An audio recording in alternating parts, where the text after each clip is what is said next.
What if the biggest lie in From isn't the monsters? What if the biggest lie is the boy in white himself?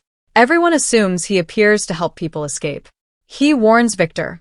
He guides Ethan. He saves Tabitha. Every appearance makes him seem like the only force fighting against the town. But what if we've misunderstood every single one of those moments? Because when you stop asking, why is he helping, and start asking, why can't he leave? The entire story changes. The boy in white has never acted like someone who controls this place. He acts like someone trapped inside it. And if that's true, then the town doesn't have one prisoner. It has had one for decades. The boy in white. That sounds impossible at first.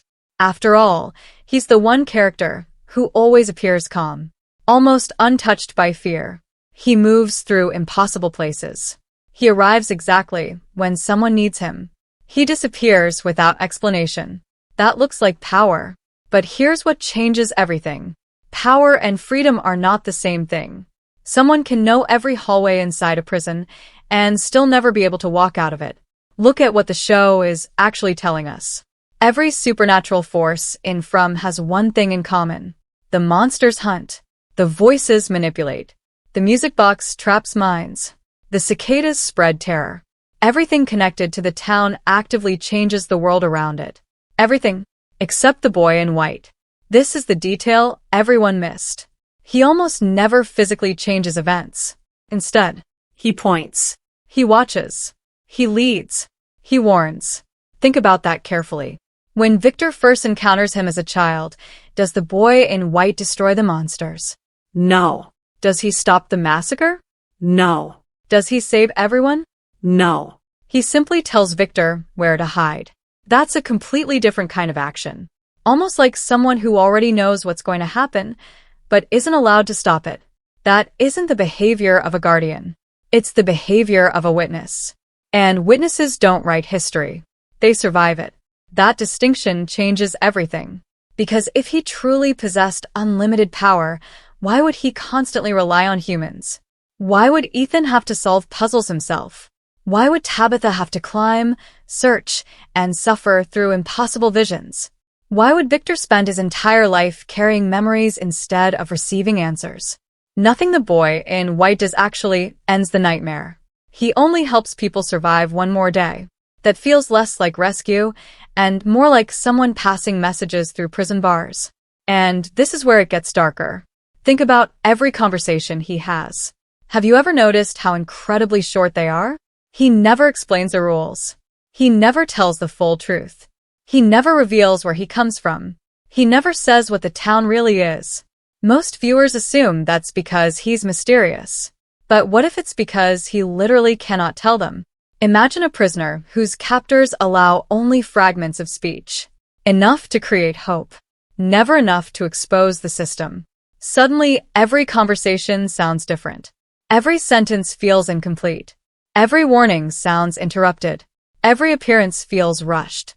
Almost as if something is watching him while he speaks. Now, ask yourself another question. Why does he appear mostly to children? Victor. Ethan.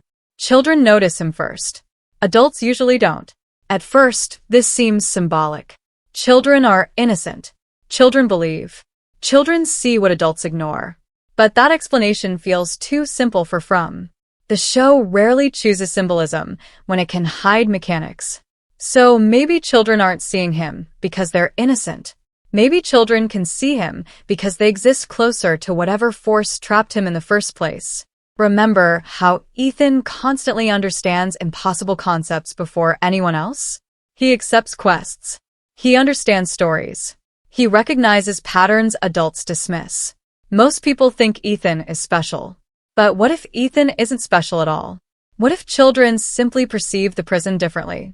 If that's true, the boy in white isn't choosing children. Children are the only people capable of noticing him. That's an enormous difference. And it explains something even stranger. Have you noticed how frustrated Victor becomes whenever people ignore his memories? Victor has spent decades trying to remember, drawing pictures, saving objects, repeating moments, almost obsessively preserving the past. Why? Because memory may be the only thing stronger than the town itself. Now think about the boy in white again. He always appears connected to memories. Victor remembers him. Tabitha sees him while uncovering buried truths. His appearances often happen when forgotten pieces begin returning. That can't be coincidence. Look at what the show is actually telling us. The monsters erase certainty. Fear destroys identity. Time loops confuse reality. But memory fights back. If memories threaten the town, then perhaps the boy in white isn't protecting memories.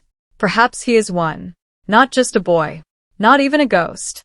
A living memory the town failed to erase. And if the town couldn't destroy him, maybe it imprisoned him instead. Suddenly his white clothes take on a completely different meaning. Most people associate white with purity, hope, safety. But white also represents something else. A blank page, an erased identity, a person stripped of history, almost like someone frozen at the exact moment their story was stolen. That isn't the real mystery. The real mystery is why he never seems older. Everyone else changes. Victor ages. Tabitha changes. Boyd changes. Families arrive and die. Years pass. But the boy in white remains exactly the same. Most fans call this supernatural. But what if it's evidence? What if he isn't ageless because he's powerful? What if he's ageless because prisoners don't experience time the same way as everyone else? Because prisons don't just lock away bodies. Sometimes they lock away moments. And if the boy in white is trapped inside one endless moment, then every appearance we've ever seen isn't the arrival of a savior. It's another failed attempt to finally escape. If the boy in white is a prisoner, then the next question becomes unavoidable. Who built his prison? Most fans immediately point to the monsters. After all, they are the face of fear. They control the nights. They hunt without mercy. They seem like the obvious enemy. But here's what changes everything. The monsters never react to the boy in white. Think about that. In a town where every supernatural force competes for control over the humans, the monsters never chase him. They never threaten him. They never even acknowledge him. At first, that sounds like proof they fear him. But look at what the show is actually telling us. When something dangerous enters the monster's world, they notice it immediately. They smell fear. They sense movement. They adapt to new strategies. They learn from the people trapped in the town. So why would they completely ignore the one being who appears over and over again? Because you don't chase another prisoner. You ignore them. Imagine walking through a prison yard. Hundreds of inmates move around you. You don't hunt them because they're already trapped. The walls are doing that job for you. That changes the relationship completely. The monsters aren't guarding against the boy in white. The prison itself is. And this is where it gets darker. Think about the faraway trees. Everyone sees them as escape routes. But are they? Every person who enters one loses control over where they end up. Sometimes they survive. Sometimes they don't. Sometimes they arrive exactly where the town seems to need them. Notice that wording. Not where they need to go. Where the town needs them to go. That is not freedom. That is transportation inside a closed system. Like an elevator inside a prison. It can move you between floors. It cannot take you outside the building. Now, remember, who often directs people toward those trees? The boy in white. Most viewers assume he's showing them an exit. But what if there is no exit? What if he's simply moving people to places where the prison cannot reach them for a little while? That's a very different purpose. He isn't opening the door. He's buying time. This is the detail everyone missed. Every time the boy in white intervenes, the larger system remains untouched. People survive. The town survives. The cycle survives. Nothing truly ends. Think about Boyd. He fights. He resists. He changes the rules. Yet every victory creates another nightmare. Kill one threat. Another appears. Break one pattern. A deeper one is revealed. The prison adapts. If the boy in white truly controlled this place, why wouldn't he simply end the cycle? Instead, he keeps helping individuals while the system grows stronger. That feels less like strategy and more like limitation. almost as if invisible walls stop him from doing anything beyond small interventions. Now, ask yourself another question. Why does the boy in white always arrive at moments of decision? Not before. Not long after. Exactly when someone stands between two paths. Victor. Ethan. Tabitha. Each reaches a crossroads. Each sees him. That isn't random. He doesn't guide journeys. He influences choices. Because maybe choices are the only thing the prison cannot fully control. Look at the town itself. It can manipulate fear. It can create hallucinations. It can trap bodies. But again and again, the story returns to one idea. People still choose. Boyd chooses to keep fighting. Donna chooses to protect the colony. Victor chooses to remember. Tabitha chooses to keep searching. Choice keeps breaking the town's expectations. And maybe that's why the boy in white appears at those exact moments. Not because he can rescue anyone. Because he can only push a decision. Nothing more. Nothing less. And that makes him far weaker than we imagined. But it also makes him far more important. Because even a prisoner may be allowed to whisper through the bars. And sometimes, a whisper changes history. Now, let's look at Victor again. Nobody has spent more time with the boy in white than Victor. That alone should make Victor the person with the clearest understanding of him. Yet, Victor never describes the boy in white as all-powerful. He trusts him, but he doesn't understand him. That difference matters. Victor has spent decades collecting memories, drawings, objects, and stories because he knows forgetting is dangerous. Why? Because someone or something wants memories to disappear. Think about every drawing Victor keeps. They aren't just records. They're anchors. Proof that events happened. Proof that people existed. Proof that the town cannot erase everything. So, what if the boy in white serves the same function? Not a protector. An anchor.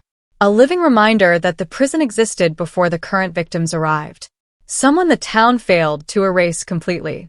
Someone who remains as evidence. That explains something else. Why he almost never shows fear. Many viewers think it's courage. I don't. A prisoner who has spent decades inside the same cell eventually stops fearing the walls. Not because they're safe. Because they're familiar. The boy in white never acts surprised by new horrors. He behaves like someone who has watched this cycle repeat over and over again. Every new family. Every massacre. Every false hope. Every rebellion. He has seen it all before. That's not confidence. That's exhaustion. Look closely at his expressions. He rarely smiles with joy. His face often carries something quieter. Almost like sadness mixed with urgency. As if every attempt to help ends the same way. As if he already knows how most stories end. And maybe he does. Because prisoners often know the prison better than anyone else. But they still cannot unlock the gate. Which leads to the most disturbing possibility yet. What if the boy in white isn't waiting for someone to save the town? What if he's waiting for someone to save him? Because if he truly is the oldest prisoner in From, then every warning, every appearance, every silent gesture has never been about leading people out. It has been about finding the one person capable of breaking the prison that even he cannot escape. And, if that's true, then every new arrival isn't just another victim. They are another test, another chance, another failed key. Unless this time, someone finally understands what the boy in white has been trying to say all along. But here's the question nobody is asking. If the boy in white is the oldest prisoner, then who is his jailer? Most theories point toward a monster. Others blame the town itself. Some even believe an ancient supernatural force is pulling every string. But look at what the show is actually telling us. Every evil in From is predictable. The monsters hunt at night.